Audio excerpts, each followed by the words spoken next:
সম্পূর্ণ আল্লাহর রাস্তায়। ভাই বলেছেন আল মুতাহাব্বিনা ফিল্লাহ, আল্লাহর রাস্তায় একে অন্যকে মহব্বত। মহব্বতের বিভিন্ন বেস আছে, তাই না? আল্লাহ নবীর সাথে আমাদের সম্পর্ক মূলত আল্লাহর রাস্তারই সম্পর্ক, তাই না? এই সম্পর্কটা কিভাবে গড়তে পারি আমরা? ওলামা কেরাম বলেছেন আল্লাহ নবীর সাথে সম্পর্ক গড়ার 5টি ভিত্তি রয়েছে। প্রথম ভিত্তি হচ্ছে ঈমান, পরেরটা হচ্ছে ইতাআত, পরেরটা হচ্ছে তাযীম, পরেরটা মহব্বত, পরেরটা নুসরাত। এগুলো সংক্ষেপে বলবো যতটুকু পারি। 1 ঘন্টার মধ্যেই শেষ করবো, আধা ঘন্টা চলে গেছে, আধা ঘন্টার মধ্যেই শেষ করবো ইনশাআল্লাহ। রাসূল পাক সাল্লাল্লাহু আলাইহি ওয়াসাল্লামের প্রতি আমাদের সম্পর্কের মূল ভিত্তি হচ্ছে ঈমানের সম্পর্ক। আমরা কালিমা পড়েছি লা ইলাহা ইল্লাল্লাহু মুহাম্মাদুর রাসূলুল্লাহ। এর মানে কি? মানে হচ্ছে অনেক গভীর। আপনি একবার চিন্তা করে দেখুন, আপনি নবীর উপর ঈমান এনেছেন কিনা। বিষয় কিন্তু একবার নিজেকে প্রশ্ন করে দেখা দরকার। আমি আপনাকে একটা ক্লু দিয়ে দিই, এটা কনটেক্সট। আপনার কালিমাকে প্রথমে 2 ভাগে ভাগ করুন, লা ইলাহা ইল্লাল্লাহ মুহাম্মাদুর রাসূলুল্লাহ। আপাতত 2 ভাগে ভাগ করলাম বোঝানোর জন্য। কালিমার মধ্যে কোনো ভাগ নাই, একটাই কালিমা, কিন্তু আমি ভাগ করেছি বোঝানোর জন্য। প্রথম ভাগকে আপনি একবার চিন্তা করে দেখুন, প্রথম ভাগের মধ্যে কয়টা কথা বলা হয়েছে? দেখবেন 2টা কথা বলা হয়েছে, লা ইলাহা এবং ইল্লাল্লাহ, এই 2টা কথা। এই অর্থ কি এগুলা? লা ইলাহা মানে কি? লা ইলাহা মানে হচ্ছে কোনো মাবুদ নাই, ইল্লাল্লাহ কেবল আছেন একমাত্র আল্লাহ। 2টা কথা, তাই না? এবার আপনি যে বললেন মুখ ফুটে যে আর কোনো মাবুদ নাই একমাত্র আল্লাহ ছাড়া, কে আপনাকে বলছে? দুনিয়াতে কত মাবুদ ঘুরে বেড়ায়। হিন্দু ধর্মের 33 কোটি মাবুদ। প্রত্যেকদিন যদি একজনের ইবাদত করতে শুরু করেন, জিন্দেগি নাম পড়ে গেছে হাতির বছর। তো আল্লাহ নবী জন্মগ্রহণ করেছেন আরবি হিসাব মতে হাতির বছর, যে বছর আব্রাহা বাদশা ধ্বংস হয়েছিল কাবা ধ্বংস করতে এসে। ওই ঘটনার 50 বা 53 দিন পরে রাসূলুল্লাহ জন্ম হয়েছে। এটা গেল বছর। 2 নম্বর তিনি বলেছেন ইয়াউমুল ইসনাইন, অর্থাৎ সোমবার দিন। বার কি বার? সোমবার। আর তারিখ কি? ইসনাতাই আশরাতা লাইলাতান মাদাত মিন শাহরি রাবিউল আউয়াল। রবিউল আউয়াল মাসে 12টি রাত চলে যাওয়ার পরে যে দিন আসলো, সেই দিনে আল্লাহ নবী জন্মগ্রহণ করেছেন। 12টি রাত চলে যাওয়ার পরে কয় নম্বর দিন আসে? 12 নম্বর দিন। আরবি হিসাব মতো রাত আগে আসে না দিন? রাত আগে আসে। 12 রাত পার হয়ে যাওয়ার পরে যে দিন আসবে সেটি হবে 12 নম্বর দিন। ইবনে ইসহাক আর কোনো সন্দেহ রাখেন না, তিনি একবারে খুলে বয়ান করে দিয়েছেন আমাদের। এজন্য আমরা 12 রবিউল আউয়ালকে আল্লাহ নবীর জন্মের শুভ এবং বরকতময় মহিমান্বিত তারিখ হিসাবে গণ্য করি। আর এই দিন শুধু নয়, এই পুরো মাস জুড়ে আমরা রাসূলের পাকে আলোচনা করি। দ্বিতীয় কথা হচ্ছে, এই যে মিলাদুন নবীর র্যালি বা এগুলা হয়, অনেকেই এগুলা নিয়ে অনেক কনফিউজ থাকেন যে এই র্যালি কি সুন্নাত নাকি বিদআত। শুনেন, আমি আজকে জুমার নামাজের পরে কিছু ভাইদেরকে নিয়ে বসেছিলাম পুরো একটা এলাকায় সামায়া। আচ্ছা, ওখানে ওই বিষয়গুলো বলেছি, যারা ছিলেন না তাদের জন্য সংক্ষেপে বলে দিচ্ছি। সেটা হচ্ছে ইসলামী শরীয়তে কাজ 2 ভাগে বিভক্ত। এক ভাগ কাজ হচ্ছে ইবাদত, আর এক ভাগ কাজ হচ্ছে মুআমালাত। ইবাদত হচ্ছে যেগুলো আমরা আল্লাহর সাথে করি, নামাজ রোজা, যেগুলো আমরা আল্লাহর জন্য, এবং এগুলা হিসাব অন্য কারো কাছে নয়, এগুলা হিসাব বান্দা এবং তার রবের মধ্যে। বুঝতে পেরেছেন? আরো কিছু কাজ আছে যেগুলাকে বলা হয় মুআমালাত, অর্থাৎ দৈনন্দিন দুনিয়াবি কাজ। বুঝতে পেরেছেন? দুনিয়াবি আপনার সাথে আমার সম্পর্ক, লেনদেন, আত্মীয়তা, এগুলাও জায়েজ না জায়েজের বিষয় আছে, কিন্তু এগুলা মূলত বান্দার সাথে বান্দার সম্পর্ক। তো ইবাদতের ক্ষেত্রে বিধি হচ্ছে যে আল্লাহ এবং রাসূল যে ইবাদতকে জায়েজ করেছেন, হালাল করেছেন, ফরজ ওয়াজিব করেছেন, সুন্নাত বানিয়েছেন, সেগুলাই করতে হবে। এর বাইরে কিছু করা হারাম, যাবে না। 5 ওয়াক্ত নামাজের পরে আপনি অধিক ইবাদত করতে গিয়ে 6 নম্বর আরেক ওয়াক্ত যদি আপনি তৈরি করেন, এটা কি ঠিক হবে? হবে না, কারণ এটি ইবাদত, এটি আপনার মনোনীতি হবে না। কিন্তু দুনিয়াবি কাজ বা মুআমালাত যেগুলোকে বলে, এই ক্ষেত্রে নিয়ম হচ্ছে প্রত্যেকটি দুনিয়াবি কাজ হালাল। প্রত্যেকটি দুনিয়াবি কাজ হালাল, শুধুমাত্র আল্লাহ এবং রাসূল যেগুলোকে হারাম করেছে সেগুলো হারাম। এখন যদি আপনারা আমাকে জিজ্ঞেস করেন যে আপনি যে সাদা কুর্তা পরেছেন, সাদা কুর্তার ব্যাপারে কোনো হাদিস আছে? যদি থেকেও থাকে, কিন্তু সাদা কুর্তার ব্যাপারে হাদিস থাকা লাগবে না, যদি নিষেধ না থাকে তো হারাম। বুঝতে পেরেছেন সেটা? এখন র্যালিকে কি আমরা ইবাদত মনে করি নাকি দুনিয়াবি কাজ? দুনিয়াবি কাজ। র্যালিকে কখনো কেউ ইবাদত মনে করে না। নাকি তো হয়তো র্যালি করতে সবাইকে ডাকতে হতো, কেউ না আসলে সে গুনাহগার হতো। কেউ যদি র্যালিতে না আসে সে কি গুনাহগার হবে না। অতএব র্যালি ইবাদত নয়, র্যালি দুনিয়াবি খুশি প্রকাশ করার একটি মাধ্যম। এবার এখানে সুন্নত বিদআতের মাসলা আসে না, সুন্নত বিদআতের মাসলা আসে ইবাদতের ক্ষেত্রে। এখানে আসবে জায়েজ না জায়েজের প্রশ্ন। এবার র্যালি করা কি জায়েজ নাকি না জায়েজ? সহজ জবাব, আপনি যদি জায়েজ পদ্ধতিতে করেন, জায়েজ কাজের মাধ্যমে করেন তাহলে জায়েজ, আর নাজায়েজ পদ্ধতিতে নাজায়েজ কাজের মাধ্যমে করেন এটা নাজায়েজ। আমরা আপনারা সিলেটে মিলাদুন নবীর বিশাল র্যালি দেখেছেন। কি হয় র্যালিতে? র্যালিতে একটাই কাজ হয়, কোন ব্যক্তির স্লোগান দেওয়া হয় না। র্যালিতে কোনো ঢোল তবলার আয়োজন নাই, পুরুষ নারীর পর্দাহীন সংমিশ্রণ নাই, কোন ধরনের এমন কাজ এটি শুধু শরীয়ত গঠিত নয় বরং সমাজ গঠিত, এরকম কোন কাজের আপনি অস্তিত্ব পাবেন না। একটাই পাবেন যে মানুষ হাঁটছে, শহরকে জানাও দিচ্ছে, আর প্রত্যেকের মুখে আল্লাহর হাবিবের নাম তারা গাইছে। আল্লাহ নবীর নাম গাওয়ার দলিল আপনাকে তো লাগবে। তাহলে আমি আপনাকে দলিল দিচ্ছি। আল্লাহ নবী সাল্লাল্লাহু আলাইহি ওয়াসাল্লামের কিছু সাহাবী ছিলেন যারা ইসলামের ইতিহাসে বিখ্যাত হয়ে আছেন আল্লাহ নবীর নাম গাওয়ার জন্য। আপনারা হাসান ইবনে সাবিতের নাম শুনেছেন, শুনেন নাই? হাসান ইবনে সাবিত রাদিয়াল্লাহু আনহু, তিনি আল্লাহ নবী থেকে বয়সে একটু বড় ছিলেন। তো ইসলাম কবুল করার আগেও, আল্লাহ নবী মদিনায় যাওয়ার পরে তিনি ইসলাম কবুল করেছেন। তিনি মদিনার মানুষ। ইসলাম কবুল করার আগেও তিনি কবি হিসাবে খুবই বিখ্যাত ছিলেন, মানুষ থেকে টাকা দিত। কিন্তু তিনি অন্যকে আক্রমণ করে কবিতা লিখতে পারতেন। এখন দুই গ্রুপের ঝগড়া, এক গ্রুপ তাকে টাকা দিয়ে ভাড়া করতো, অন্য গ্রুপকে খুশা দিয়ে কবিতা লেখার জন্য। আরবিতে খুশাখুশির আলাদা কবিতা আছে, এগুলোকে বলা হয় আল হিজা। এগুলো মারাত্মক কবিতা, এগুলো তীরের মতো বিদ্ধ হবে আপনার শরীরে। তো হাসান ইবনে সাবিত আল হিজা কবিতা লিখতে খুবই পারদর্শী। ইহুদিরা তাকে ভাড়া করলো, বললো যে মক্কা থেকে শুনেছি একজন নবী আসতেছেন, এই নবীকে আমরা মানি না, তোমার কাজ হবে এই নবীর বদনাম করে কবিতা লেখা। টাকাটা অ্যাডভান্স দিয়েছে। এখন রাসূল পাক সাল্লাল্লাহু আলাইহি ওয়াসাল্লাম আবু বকর সিদ্দিক রাদিয়াল্লাহু আনহুকে সঙ্গে নিয়ে যেদিন হিজরত সম্পন্ন করে মদিনা তৈয়বায় প্রবেশ করেছেন, মদিনার মানুষের খুশির অন্ত নাই। প্রত্যেকটা মানুষ রাস্তায় বেরিয়ে এসেছে, সবার মনের মধ্যে এত খুশি যে মদিনার মানুষ ইতিপূর্বে বা এরপরে কখনো এর থেকে বেশি খুশি হয় নাই। প্রত্যেকের মুখে তোলা আল বদরু আলাইনা মিন সানিয়াতিল বিদাই ওয়াজাবা শুকরু আলাইনা মা দাআ লিল্লাহি দাঈ। আল্লাহ নবী হেঁটে যাচ্ছেন, হঠাৎ করে দেখেন ছাদের উপর থেকে ছোট ছোট মেয়েরা গান ধরেছে, নাহনু জিওয়ারিন মিন বানি নাজ্জার ইয়া হাব্বাজা মুহাম্মাদুম মিন জার। আমরা বনু নাজ্জার গ্রুপের, বনু নাজ্জার গোষ্ঠীর মেয়ে। হায় রে খুশির বিষয়, আজ থেকে মুহাম্মদুর রাসূলুল্লাহ আমাদের প্রতিবেশী হয়ে গেলেন। আল্লাহ নবী বলেছেন, সাক্ষী থাকো তোমরা যে আল্লাহর ওয়াস্তে আমি তোমাদেরকে মহব্বত করি। সবার মনের মধ্যে খুশির ফোয়ারা।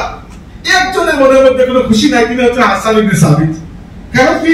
তিনি আল্লাহ নবীকে নিয়ে ব্যঙ্গাত্মক কবিতা লিখবেন। এর সমস্যা হচ্ছে, ব্যঙ্গ করার জন্য কারো মধ্যে তো কোনো দোষ থাকতে হবে।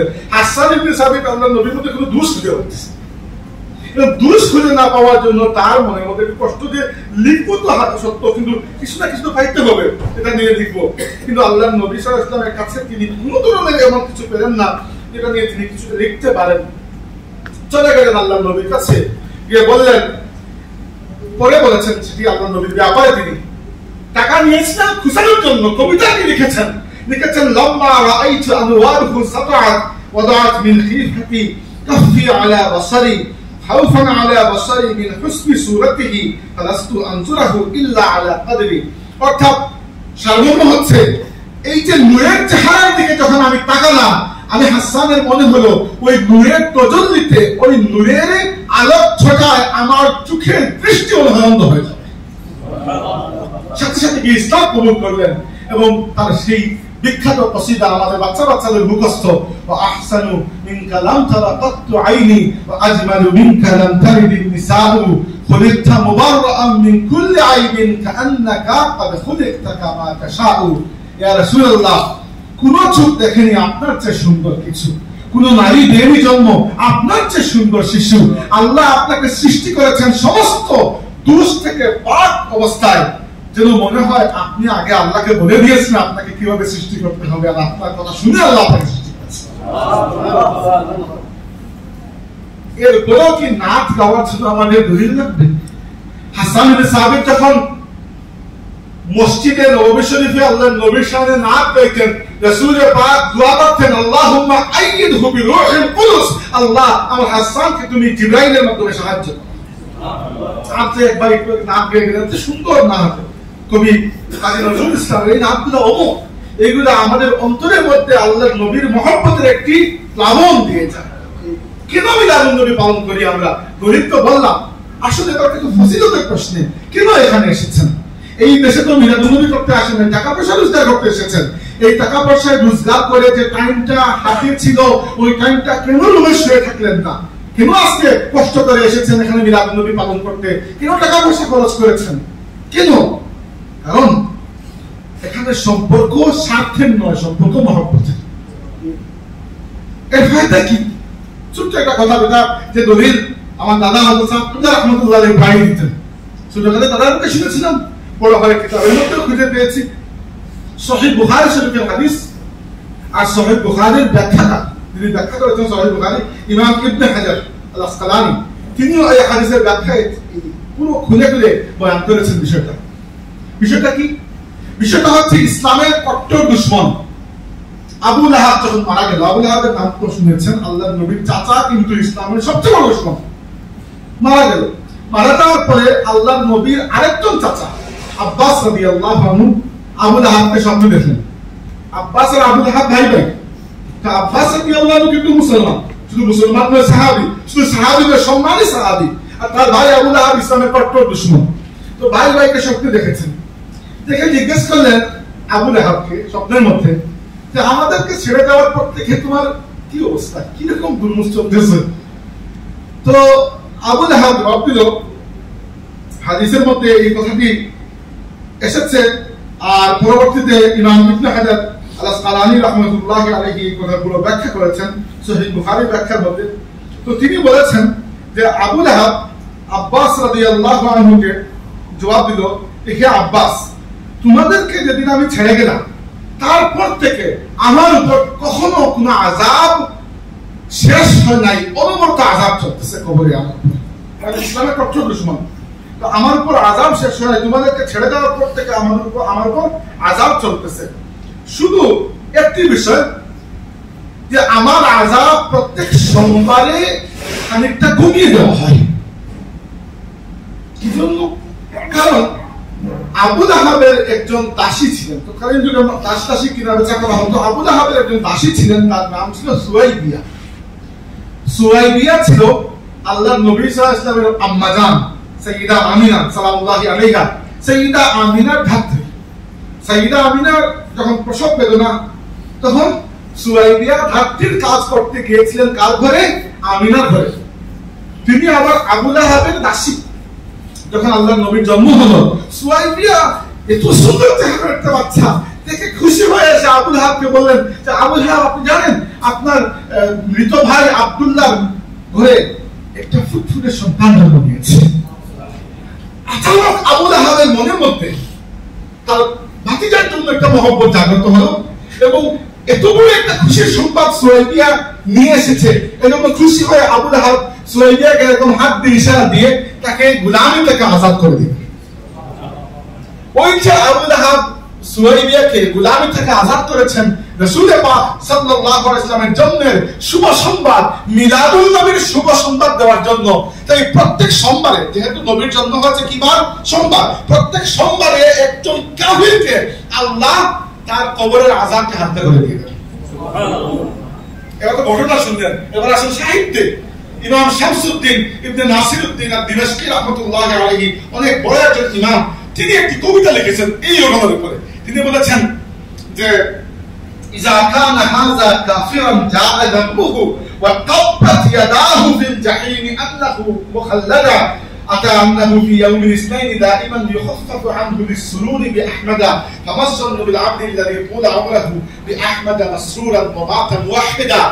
অর্থাৎ আবু লাহাবের মতো কাফির, যার উপরে আল্লাহ তাব্বাত ইয়াদা বলে লানত করেছেন, আল্লাহর নবীর মিলাদ অর্থাৎ জন্ম উপলক্ষে খুশি প্রকাশ করার কারণে ওই ব্যক্তির কবরের আযাব যদি নির্দিষ্ট একটা দিনে হালকা হয়ে যায়, একজন মুমিন মুসলমান যখন আল্লাহর হাবিবের মিলাদ উপলক্ষে খুশি প্রকাশ করবে, কল্পনা করা যায় না আল্লাহ থেকে কতটুকু দয়া, মেহেরবানি এবং সওয়াব দান করবে। সুবহানাল্লাহ। তার প্রতিদান তো শুধুমাত্র আল্লাহ তাবারাক ওয়া তাআলার কাছে।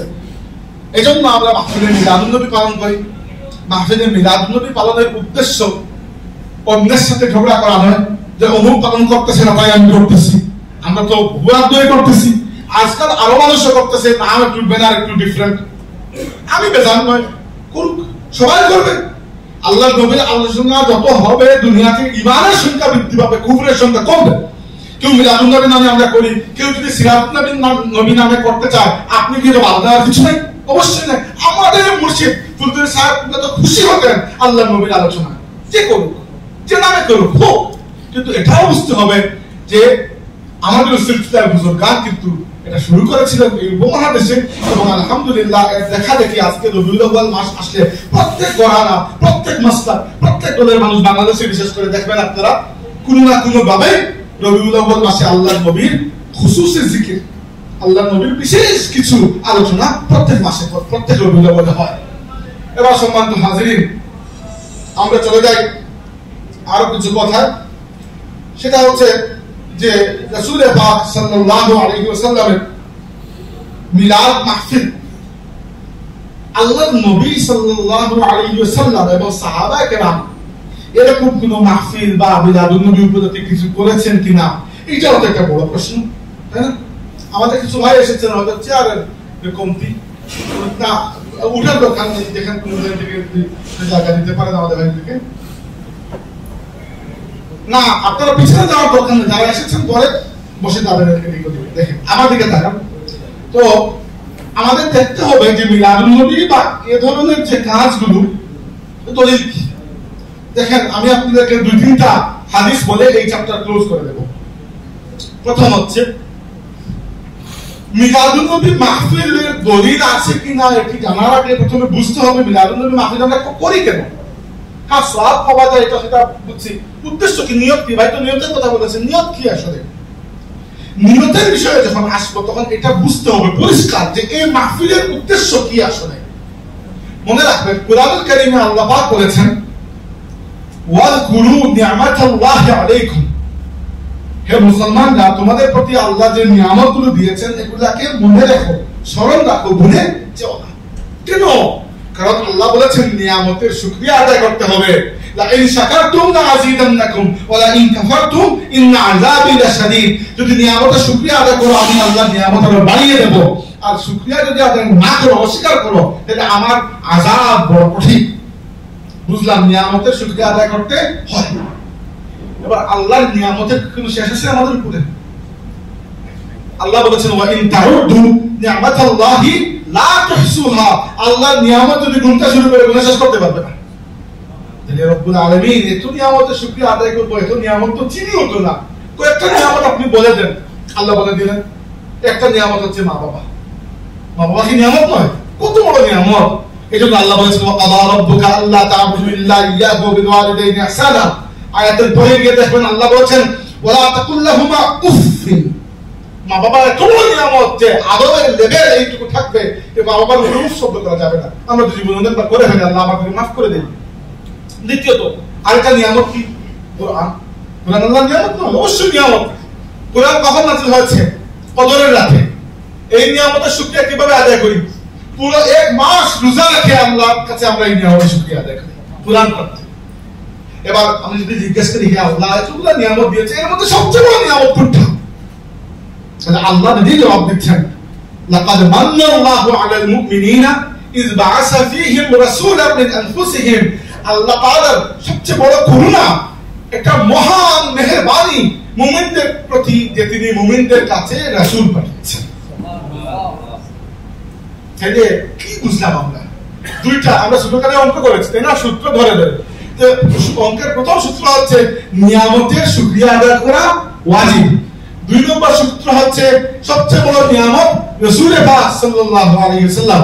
অতএব রাসূল পাকের আগমনের শুকরিয়া আদায় করা আমাদের উপর ওয়াজিব কিনা? কিভাবে করব? জায়েজ কাজের মাধ্যমে, নেক কাজের মাধ্যমে। কেন করব? আল্লাহ নবী নিজে করেছেন। কি দলিল? সহিহ মুসলিম শরীফের মধ্যে হাদিস রয়েছে, সুইলান নবী সাল্লাল্লাহু আলাইহি ওয়াসাল্লাম আন সাওমি ইয়াউমিল ইসনাইন। আল্লাহ নবীকে জিজ্ঞেস করা হলো, ইয়া রাসূলুল্লাহ, আপনি দেখলাম প্রত্যেক সোমবারে রোজা রাখেন, কি জন্য? আল্লাহ নবী জবাব দিলেন, যাকা ইয়াউমুন বুলিতু ফীহি, এই সোমবার দিনে আমার জন্ম হয়েছে।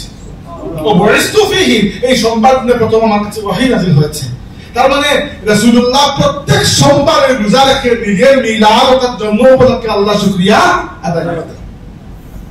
আপনি বলবেন তাহলে ঠিক আছে, নেক কাজের মাধ্যমে শুকরিয়া আদায় করব। এই যে মজলিস সাজিয়ে বসলেন, এটা বলেন কি? এর ধরে আছে সাহাবা কিরাম বসেছেন না, এক্স্যাক্টলি আমাদের মতো এরকম লাইটিং মাইকিং তো ছিল না তখন। আপনি যদি একবারে ফটোগ্রাফি মনে করেন যে ওই মজলিস যেরকম, না এরকম হবে না, কিন্তু মজলিস বসেছিল।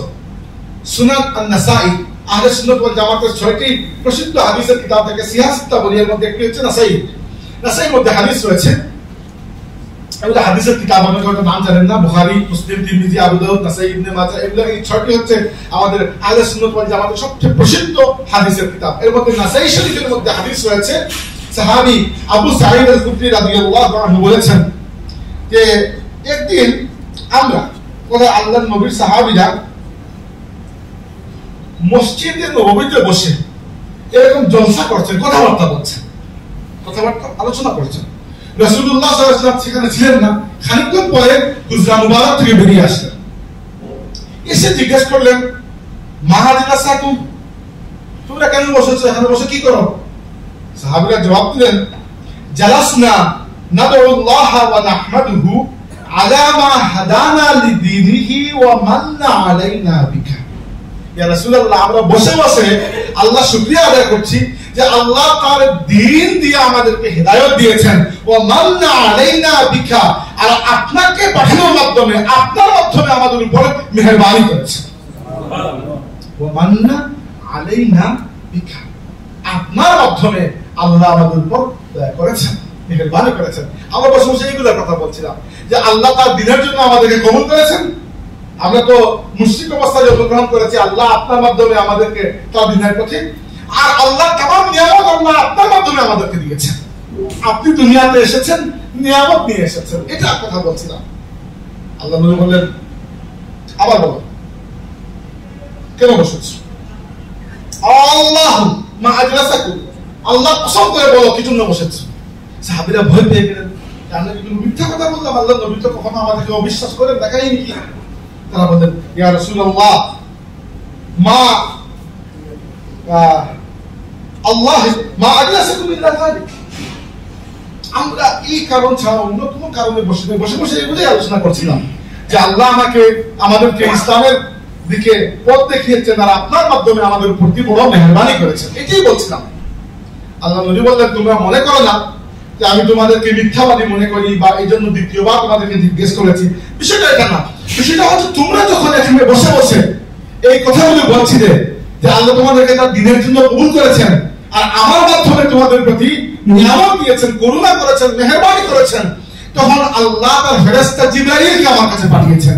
জিবরাইল এসে বলেছেন, ইন্নাল্লাহা ইউবাহি বিকুমুল মালাইকা, তোমরা যারা এখানে বসে এই কথাবার্তা বলছো, আল্লাহ পাক তোমাদেরকে নিয়ে তার ফেরেশতাদের সামনে গর্ব করছেন। সুবহানাল্লাহ, এই হচ্ছে মাজলিসে জিকরি মাউলিদুন নবী, মাজলিসে জিকরুল নবী, যে মাজলিসে আল্লাহর নবীর কথা জিকির হয়, হাদিস থেকে প্রমাণিত হয়। এই মজলিসে যদি নিয়তে আমরা আসি, আল্লাহ পাক আমাদের কথা ফেরেশতাদের মজলিসে বলবেন। সুবহানাল্লাহ, হ্যাঁ, আপনার নিয়তের উপর অনেক কিছু নির্ভর করে। মাহফিলে যখন আমরা এসেছি, নিশ্চয়ই মাহফিলে কিছু না কিছু তাওয়ারুকের ব্যবস্থা থাকে। প্রায় মাহফিলে, এই মাহফিলে আমি বলতে পারছি না, কিন্তু বাংলাদেশে থাকে এরকম আছে। তো এখন আপনি চিন্তা করেন যে মাহফিলে সিন্নি খেয়ে আসি, সিন্নি খাইলেন, পেট ভরে গেল, খালাস। কিন্তু মাহফিলে আপনি আসলেন, চিন্তা করলেন রাসূলুল্লাহর কথা শুনে আসবো, এই নিয়ত করলে কি আমরা আপনাকে খাবার দেবো না? দেবো। তাহলে কি হবে? দুইটা হয়ে যাবে, সিন্নি খেয়ে পেটও ভরে যাবে, আর নিয়তের কারণে আপনার আমলনামাও হয়ে যাবে। আর খালি সিন্নি নিয়ত আসলে খালি সিন্নিতেই খেয়ে চলে গেল, তাই না? অতএব নিয়ত আমাদেরকে ঠিক রাখা দরকার যে কি জন্য এসেছি, সিন্নি তো খাবো, এসেছি জন্য।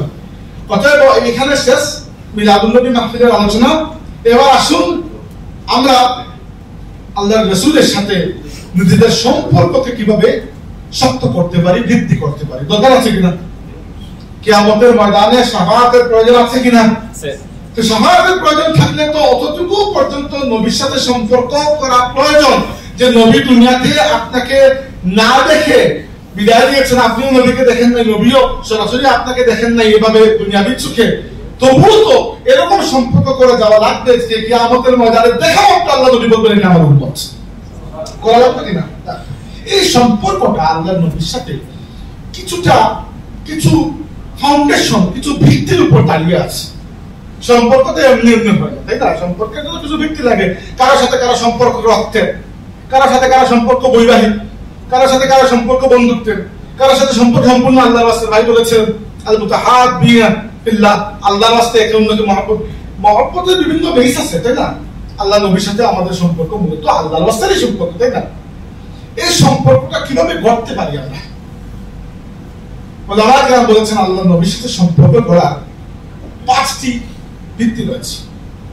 প্রথম ভিত্তি হচ্ছে ঈমান, পরেরটা হচ্ছে ইতাআত, পরেরটা হচ্ছে তাযীম, পরেরটা মহব্বত, পরেরটা নুসরাত। এগুলো সংক্ষেপে বলবো যতটুকু পারি। 1 ঘন্টার মধ্যে শেষ করবো, আধা ঘন্টা চলে গেছে, আর আধা ঘন্টার মধ্যে শেষ করবো ইনশাআল্লাহ। রাসূল পাক সাল্লাল্লাহু আলাইহি ওয়াসাল্লামের প্রতি আমাদের সম্পর্কের মূল ভিত্তি হচ্ছে ঈমানের সম্পর্ক। আমরা কালিমা পড়েছি লা ইলাহা ইল্লাল্লাহু মুহাম্মাদুর রাসূলুল্লাহ। এর মানে কি? মানে হচ্ছে অনেক গভীর। আপনি একবার চিন্তা করে দেখুন, আপনি নবীর উপর ঈমান এনেছেন কিনা। বিষয় কিন্তু একবার নিজেকে প্রশ্ন করে দেখা দরকার। আমি আপনাকে একটা ক্লু দিয়ে দিই, এটা কনটেক্সট। আপনার কালিমাকে প্রথমে 2 ভাগে ভাগ করুন, লা ইলাহা ইল্লাল্লাহ মুহাম্মাদুর রাসূলুল্লাহ। আমরা তো 2 ভাগে ভাগ করলাম বোঝানোর জন্য। কালিমার মধ্যে কোনো ভাগ নাই, একটাই কালিমা, কিন্তু আমি ভাগ করেছি বোঝানোর জন্য। প্রথম ভাগকে আপনি একবার চিন্তা করে দেখুন, প্রথম ভাগের মধ্যে কয়টা কথা বলা হয়েছে? দেখবেন 2টা কথা বলা হয়েছে, লা ইলাহা এবং ইল্লাল্লাহ, এই 2টা কথা। এই অর্থ কি এগুলা? লা ইলাহা মানে কি? লা ইলাহা মানে হচ্ছে কোনো মাবুদ নাই, ইল্লাল্লাহ কেবল আছেন একমাত্র আল্লাহ। 2টা খবর, তাই না?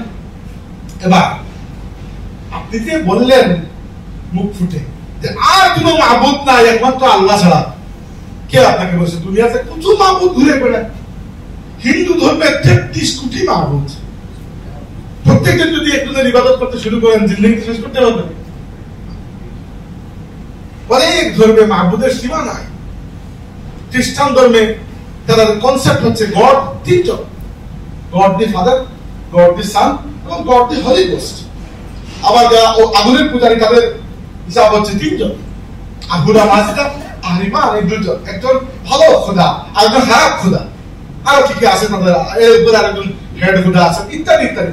আপনি যে এক ধাক্কায় সব খোদাকে ফেলে দিলেন, লা ইলাহা বলে এক ধাক্কায় কি করলেন? সব খোদাকে ফেলে দিলেন। কত বড় রিস্কের কাজ। কিন্তু যদি হিন্দুদের 33 কোটি খোদার মধ্যে একজন সত্যি সত্যি হয়ে থাকেন, আপনার তো 12টা হয়ে যাবে, বুঝলেন না? তাই না? কি করবেন? এবং আপনি বলেছেন আল্লাহ ছাড়া আর কোনো মাবুদ নাই। কত বড় কথা। হয়তো থাকতে পারে 4 নম্বর আসমানের সিপাহী একজন লুকিয়ে আছে, আপনি জানেন কিভাবে? আপনি তো দেখেন নাই। ওটা এই 2টা খবর পুরোপুরি গায়েবের খবর। কিন্তু গায়েবের খবর নাই, আর কোনো মাবুদ নাই, শুধু আল্লাহ আছেন। আপনি তো নিজে আসমান জমিন তো সার্চ করে দেখেন না, তাই না? কিছু না, এত বড় গায়েবের কথা বিশ্বাস করেছেন। বিশ্বাস করেছেন এজন্য যে যার কাছ থেকে এটি শুনেছেন তার উপর আপনার নিজের চোখের দেখার থেকে বেশি বিশ্বাস আপনার জন্য গেছে।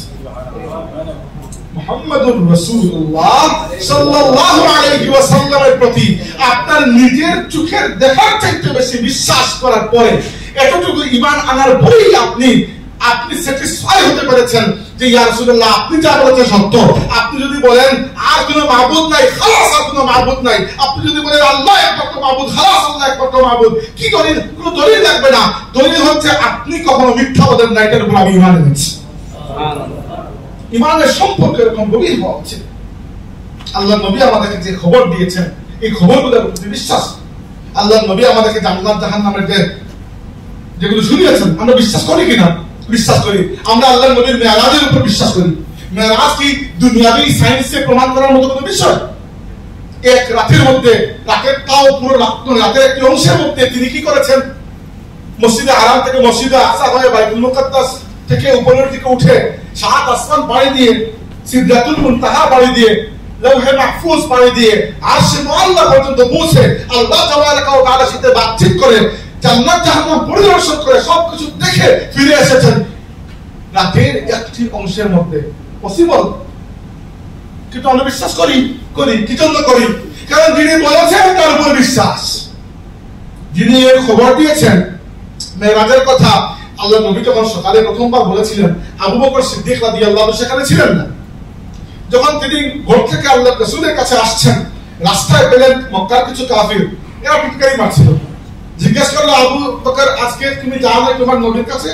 তিনি বললেন, না এখনো যাই নাই, যাবো একটু পরে। কি জন্য জিজ্ঞেস করলেন? তারা বললো যে আজকে তোমার নবী কি গল্প করতেছে একবার শুনে আসুন। দিন নাকি রাতের মধ্যে এই করে সেই করে ফিরে এসেছে। বাবা, এই কথা কি বিশ্বাস করার মতো? আবু বকর বলেন, না ক্বালা যাকা লা সাদাকা, তিনি যদি বলে থাকেন তাহলে বিশ্বাস করার মতো। সুবহানাল্লাহ।